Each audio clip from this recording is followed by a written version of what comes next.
Hello les amis, nous sommes le jeudi 22 octobre 2020. Le 11 octobre dernier, j'ai fait une émission avec Rémi Philippot et Séverine Mana, nos deux avocats qui partaient batailler devant le Conseil d'État le 15 octobre. Donc on vous avait promis des résultats. Bonjour Séverine, bonjour Rémi. Bonjour. Piano. Alors racontez-nous ce qui s'est passé. D'abord, comment ça s'est passé le 15? Le 15, ça s'est très bien passé. Alors, ce qu'on veut vous dire aujourd'hui, c'est qu'on n'était vraiment pas loin, mais vraiment pas loin d'obtenir ce qu'on presque tout, enfin, d'avoir de bons résultats. Mais notre cher gouvernement nous a joué un tour de dernière minute, un tour de passe-passe, qui malheureusement nous a fait obtenir en fait un non-lieu sur notre requête. Alors, on va vous expliquer tout ça parce que ce qui s'est passé, c'est qu'on a plaidé le dossier le 15 octobre. Donc, vous savez que le 14, il y avait déjà eu un décret en Conseil des ministres qui disait on va passer en état d'urgence. Et le 16, il y a un décret qui a abrogé, puisqu'il passait en état d'urgence, qui a abrogé le décret du 10 juillet. Et le décret du 10 juillet était celui sur lequel on reposait notre recours. Donc, plus de décret, plus de recours, ce qui pousse en fait le juge à devoir prononcer un non-lieu. Et pour autant, en fait, l'audience du 15 avec Rémi, on a trouvé que ça s'était vraiment très bien passé, que ça avait été très constructif, parce qu'on avait un juge qui a vraiment bien étudié notre requête, parce que notre requête, c'est vrai qu'elle visait, alors je précise parce que je crois qu'il y a eu un petit peu des doutes, mais elle visait en fait à dispenser, enfin à annuler l'obligation de port du masque dans tous les lieux intérieurs pour toutes les catégories de personnes, pas seulement certaines. Mais comme on savait que forcément il y aurait quelques petites réticences de la part du juge, on s'est dit on va préparer un petit plan B, des lots de consolation. Si jamais le juge ne veut pas aller sur cette annulation-là, au moins on obtiendra des lots de consolation pour certaines catégories de personnes. Donc, le juge a été très concerné en fait par toutes les catégories qu'on a sorties, parce qu'il y avait les handicapés qui sont obligés d'aller demander en fait un certificat médical. Il y a les malades chroniques, donc asthmatiques et autres maladies qui peuvent être gênantes à la fois physiologiques et psychologiques. Les femmes qui accouchent. Également, en fait, il y avait aussi un truc très important pour nous, les collégiens et les lycéens. Et donc, sur ces catégories-là, le juge nous a vraiment entendus, notamment les femmes enceintes. Je pense que c'est quelque chose qui l'a vraiment marqué. Et donc, pendant l'audience, il a demandé, on avait en face de nous des représentants du ministre de la Santé et également celui du Premier ministre. Et lorsqu'on a parlé, par exemple, de la catégorie des femmes qui accouchent, on a eu une réponse en fait de la représentante du ministre de la Santé qui nous dit mais écoutez, bien sûr, il faut que l'application de ce décret soit souple et se fasse en bonne intelligence. Évidemment, si on a une femme enceinte en fait qui est en train de s'étouffer pendant qu'elle accouche, on va lui enlever. Alors on lui a dit que bon, avant qu'elle étouffe, il faudrait quand même faire quelque chose. Et le juge lui a dit écoutez, c'est important ce que vous dites, donc il va falloir prendre une position par écrit. Et donc, ça s'est fait pour les femmes enceintes, mais également pour les maladies chroniques, parce que le représentant du Premier ministre, lorsqu'on lui a dit, voilà, qu'est-ce que vous entendez en fait dans votre catégorie handicapée, parce que le représentant du Premier ministre sous-entendait que la notion de handicapé devait être appréciée de manière large et souple. Donc, on a dit, vous savez, on n'est pas vraiment en fait, dans une ambiance d'application souple du décret en ce moment. Et donc, le juge, encore une fois, lui a dit, écoutez, c'est très important ce que vous nous dites ici, il va falloir prendre une position écrite. Donc, ce qu'a fait, effectivement, nous, on a eu peur, puisqu'il y avait eu l'abrogation, en fait, du décret du 10 juillet, que le gouvernement dise, bah, écoutez, il n'y a plus de décret, il n'y a plus de recours, moi, je ne prends même pas position. Finalement, ils ont quand même pris une position que les personnes qui sont inscrites à notre action pourront consulter directement sur leur espace client et télécharger.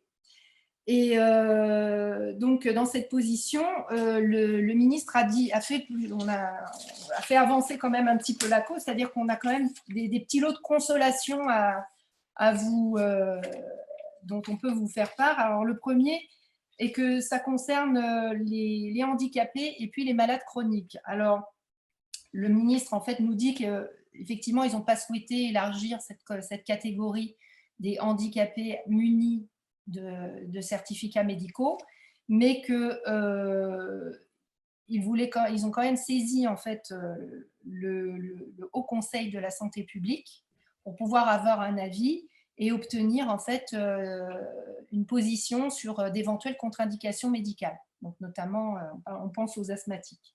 Donc ça, c'était une première petite victoire. Donc il devrait y avoir un avis qui va paraître dans les prochains jours.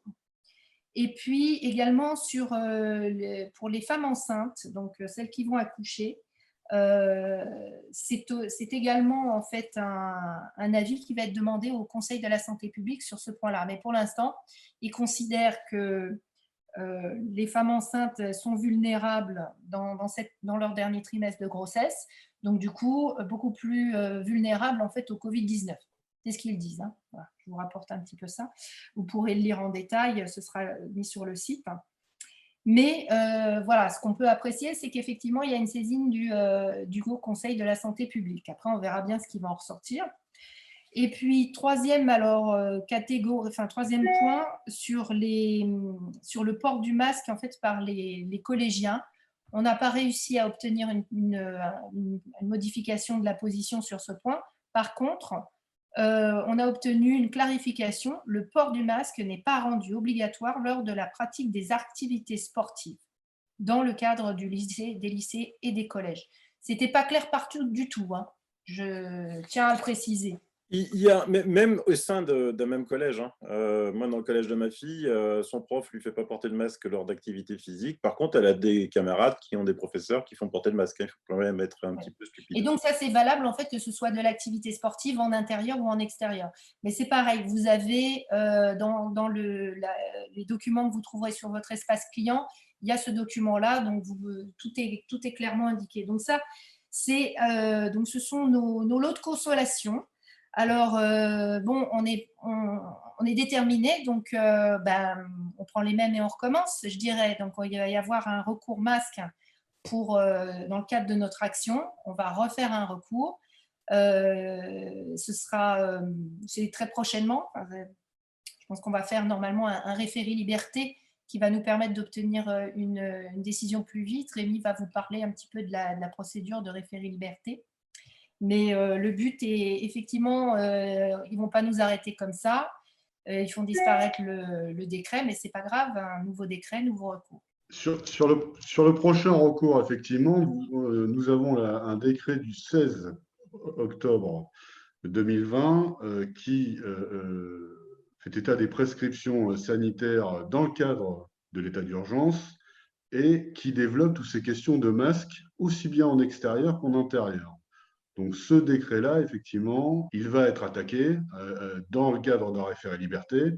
Le référé liberté étant un référé d'ultra-urgence qui permet au juge administratif, en cas d'atteinte grave et manifestement illégale à une liberté fondamentale, soit de suspendre, soit ou de donner des injonctions à l'administration de faire des choses pour garantir les libertés fondamentales. Alors, l'intérêt de ce référé liberté, c'est qu'il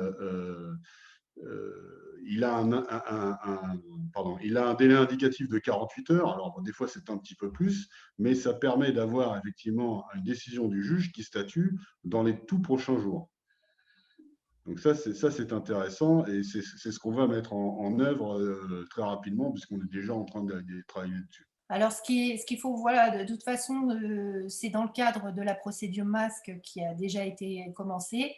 Ça fait partie, c'est justement pour ça, en fait, qu'il est bien qu'on soit nombreux et qu'on ait récolté voilà, suffisamment de fonds parce que typiquement, ça fait tomber en fait toutes les autres procédures et tout le travail qu'on a pu faire et il faut recommencer en fait une nouvelle fois. Donc là, on ne se retrouve plus en fait comme en temps normal dans une relation individuelle avec un client qui est obligé de refinancer un recours. Là, on est capable en fait justement de s'adapter à toute modification et d'avoir les fonds nécessaires pour pouvoir poursuivre en fait l'objectif initial qui est celui de se libérer en fait du port du masque. De Voilà. toute façon, c'est ce qu'on avait dit dès le départ quand on avait commencé l'aventure, hein, c'est qu'en face, il y a une tactique, hein, ils assèchent pour pouvoir arrêter ce genre de procédure. Et c'est sûr que quand on est tout seul, c'est pas possible, hein. Voilà. Là, on est à plusieurs et tant mieux. Et puis, il n'empêche que ce juge était très, très, très à l'écoute et ça, c'est quand même très, très important. Ah oui, vraiment. Je pense que sans ce nouveau, si la loi n'avait pas été modifiée entre, ça me fait penser aussi quand vous êtes allé avec N'oublions rien, laisser prescrire, pof, on a été rétoqué, puis un décret est sorti. C'est marrant ça, hein. Peut-être Non, mais ça. c'est ce que le juge avait dit en fait là pendant l'audience. En gros, les représentants du ministre ne pondaient pas une position dispensant en fait ces catégories-là, il aurait probablement fait injonction de suspendre le décret à l'égard de ces catégories-là. Bon, voilà, malheureusement, hasard du calendrier, ça Ou s'est pas pas, fait comme ça. ou pas. Nul ne le sait. En tout Hein. cas, on n'est pas dans les limbes des décisions. Et donc, vous avez décidé de partir dans une autre bataille encore? Et oui, on a décidé de partir. Voilà, on a été beaucoup sollicités pour partir en bataille contre le décret déclarant l'état d'urgence. Voilà, donc on va lancer une action bonus. Donc le collectif des personnes qui participent actuellement à nos différentes actions n'aura pas à contribuer plus que ce qu'ils ont déjà fait. Voilà, donc c'est pour ça que c'est une action bonus. Et oui, autre chose que je voulais en fait vous indiquer, ce qui est important, c'est que tous les chefs de file qui ont été qui représentaient en fait les différentes catégories, il y avait 832 parties à la procédure qui ont toutes été déclarées recevables. Et on avait établi en fait des chefs de file par catégorie pour montrer par exemple des parents de collégiens, des parents, enfin des femmes enceintes, voilà. Et du coup, tous ces chefs de file, en fait, on leur a demandé de participer au recours masque 2.0 et au recours contre la déclaration d'urgence. Ils sont tous partis, mais directement, ils nous ont dit pas de problème et envoyé les documents de façon à ce qu'on fasse le décret. Donc tout le monde est très très motivé. Donc voilà, donc je félicite en fait tout le monde pour sa réactivité et le maintien de sa solidarité. Voilà. Et donc, ce recours, hein, vous allez le porter où? Alors c'est toujours le Conseil d'État, mais Ok. ça ne sera pas forcément le même juge. Super, Rémi, Séverine, hein, comme d'hab, hein, bon boulot, hein. Allez, Séverine, Rémi, merci, à Au bientôt, revoir. bye bye. Allez, bye bye.